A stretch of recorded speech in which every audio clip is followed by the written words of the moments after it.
ñu dem ci waxtaan bi gën koo mën a yaatal léegi nii maa ngi ko doon laaj porte-parole comme qu'il y a un problème de temps pour dem dans le vif du sujet li nga am ci preuve dama leen ni lan la loolu ñu leen jox dans le jargon technique onusien ñu ngi ko tuddee le HLP Home Leave Per Diem loolu li muy tekki mooy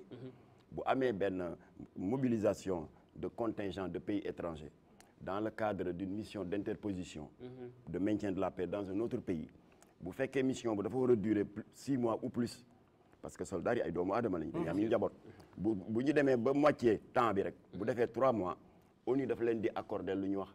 HLP Home Leave Per Diem maanaam benn congé bu ndaw bu ñu lay may de 10 jours wala une semaine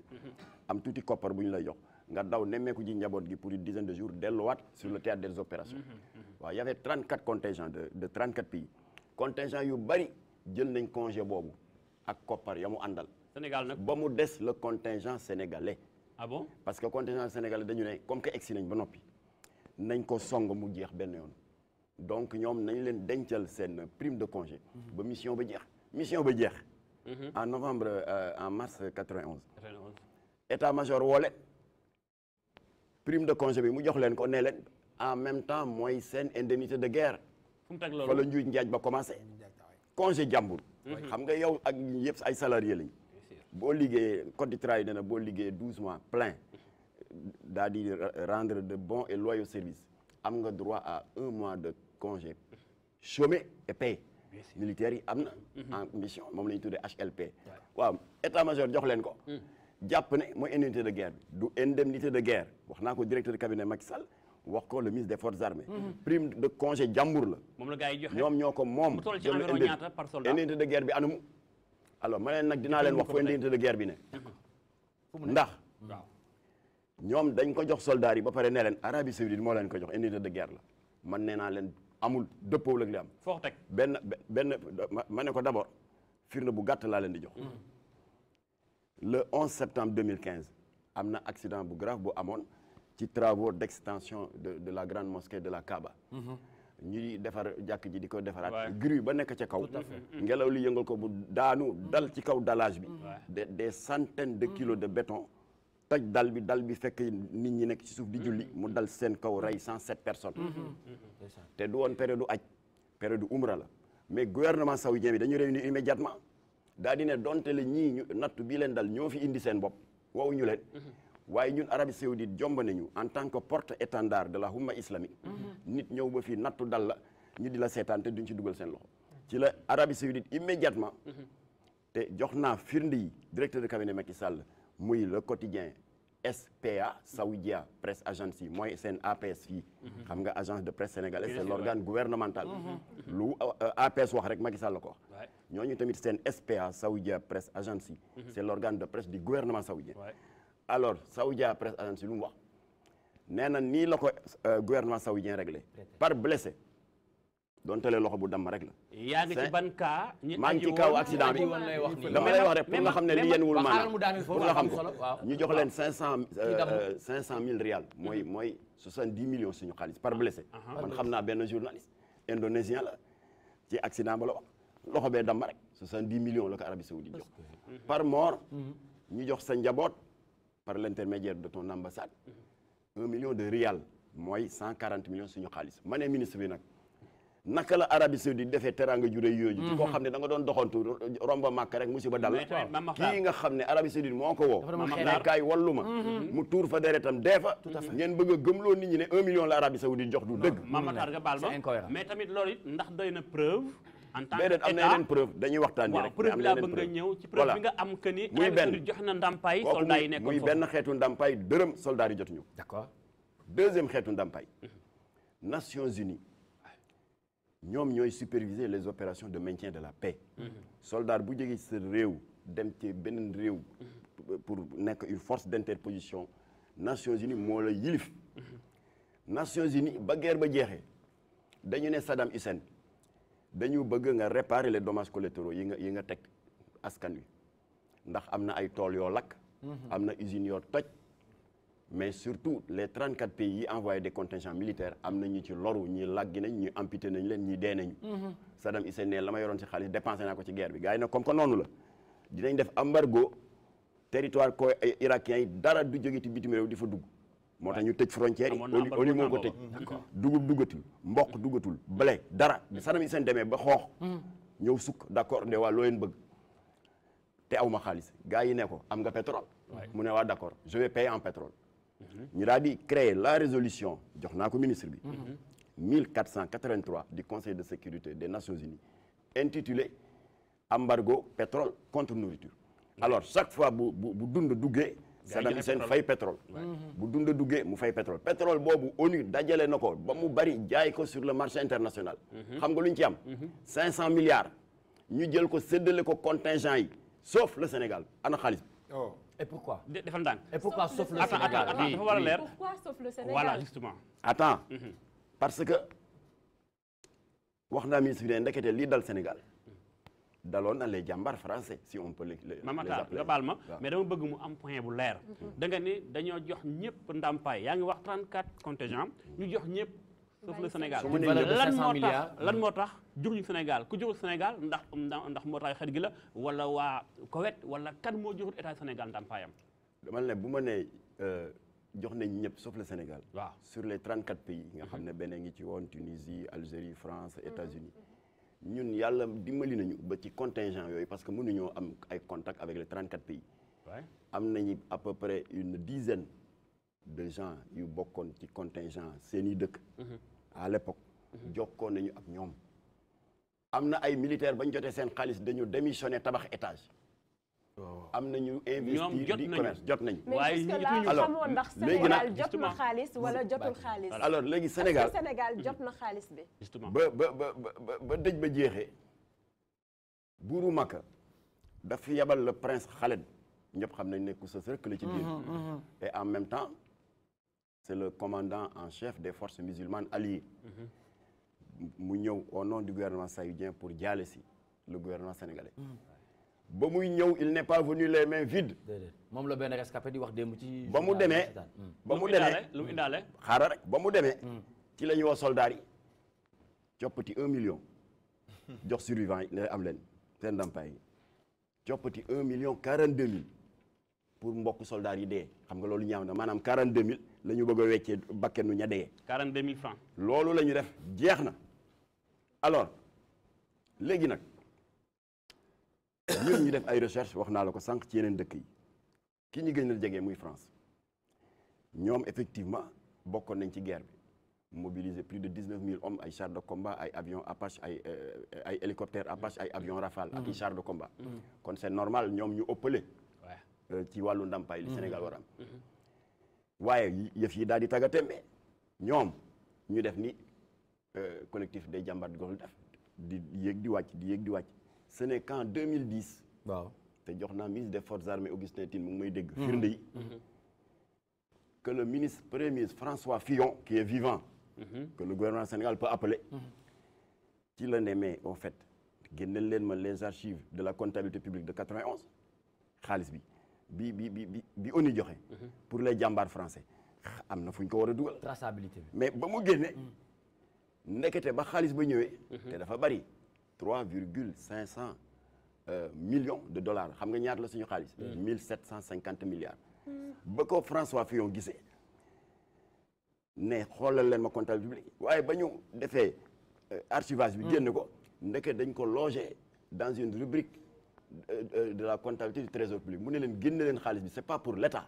voilà ndàmpaay la bu ñu jox pour armée bi alors ba xaalis ba ñëwee xaaral ma leeral la ñu jël moitié bi jox ko armée bi pour mu réparer li mu yàqule ci militaire jël moitié bi jox ko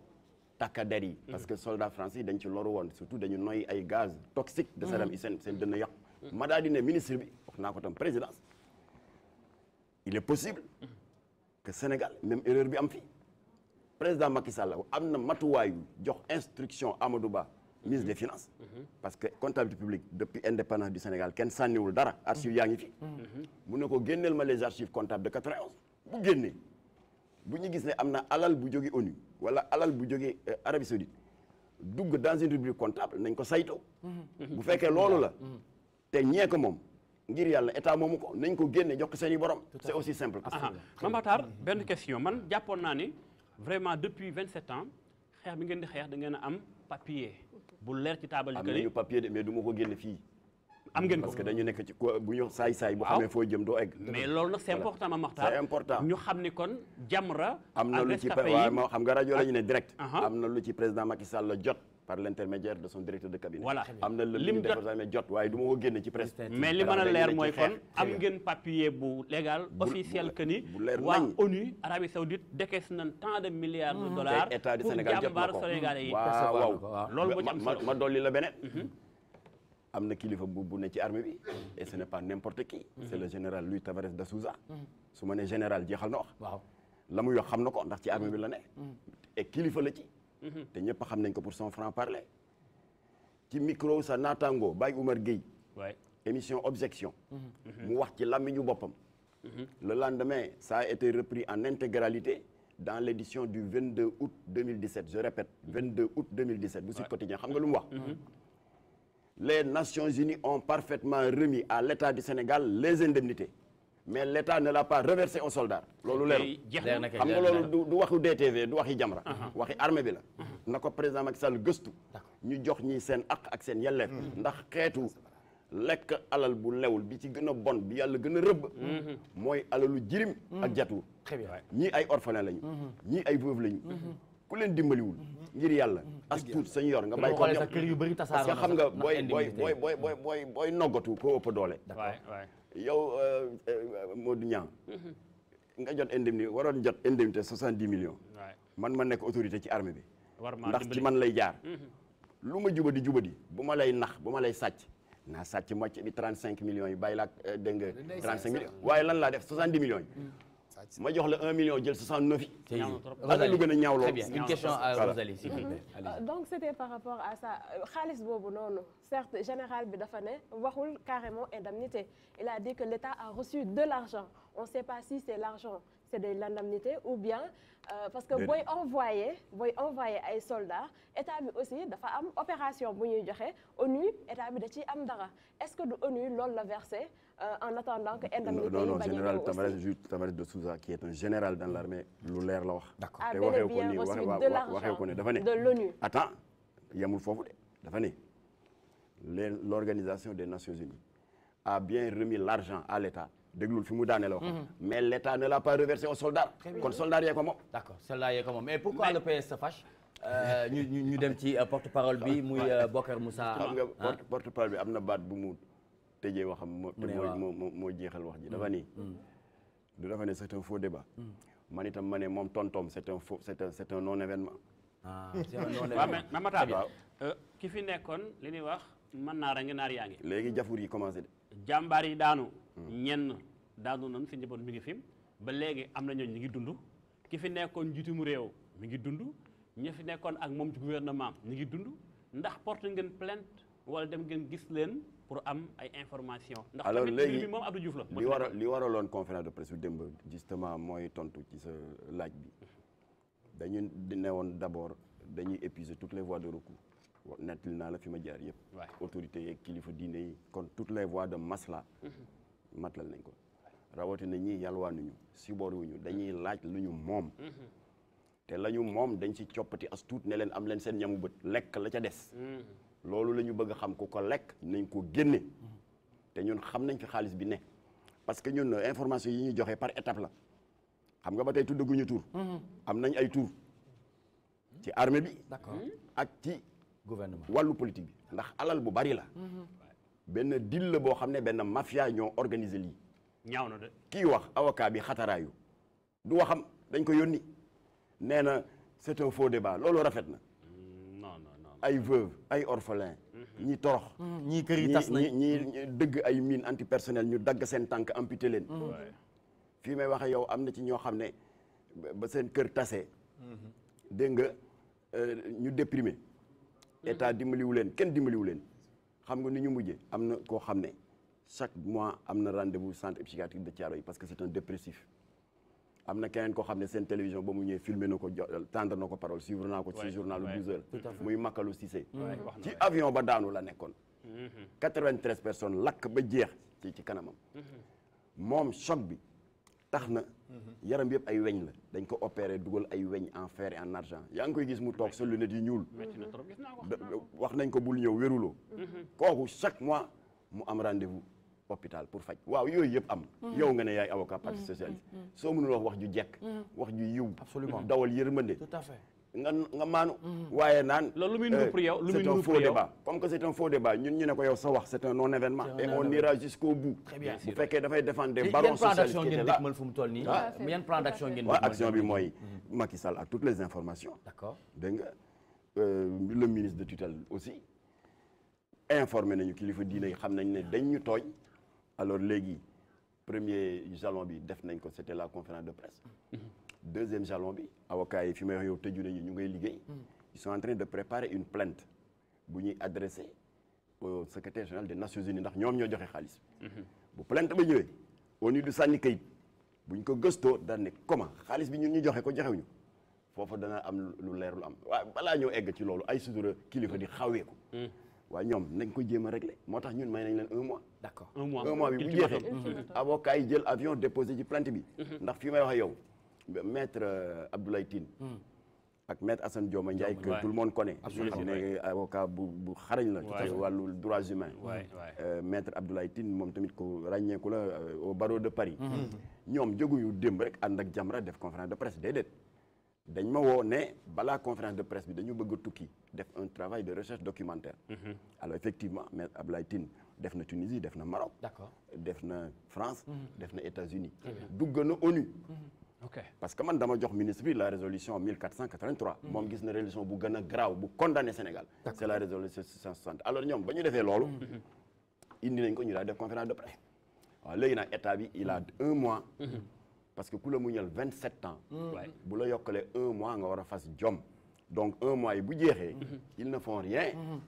nous allons internationaliser l'affaire te xam nga bu boobaa d'accord ñun bëgguñu loolu gàcce lay doon Sénégal ndax France 24 ak ñëpp dañu naan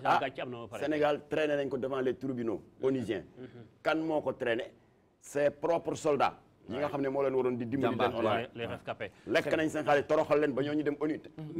loolu dafa ñaaw ci Sénégal dafa ñaaw na dernière ngeen question waaw très bien ngir bàyyi la waaw ku ne xam na sa diggante président Macky Sall te jot naa xabaar ci weewu béy da nga ko dëggal xëy na jokkoo ngeen ci mbir yi bi ngeen defee point de presse ak premier ministre voilà